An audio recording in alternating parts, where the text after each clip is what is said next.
Hey guys, it's Brian. I want to tell you about how to put the drawstring back into an article of clothing. This was in the washer and I took it out, and you can kind of see here the actual drawstring had come out. But you can go ahead and put it back in. The one thing you want to keep in mind is that the end, it's going to be really helpful if you have like a knot on the end like this. A lot of drawstrings, they have like a natural knot, so I'm just going to use this.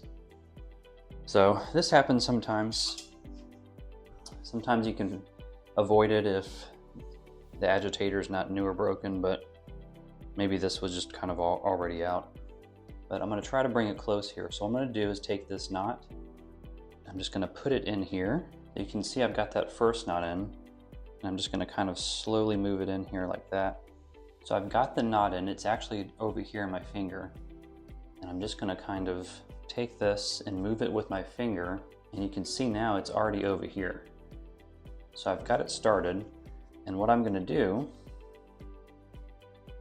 is just continue to move it with my finger down the waistband. And the best method for this, I think, is holding on to the end of the drawstring with one hand and then kind of pushing it forward with the other, then grabbing it with the other hand, and then moving the fabric down with the other.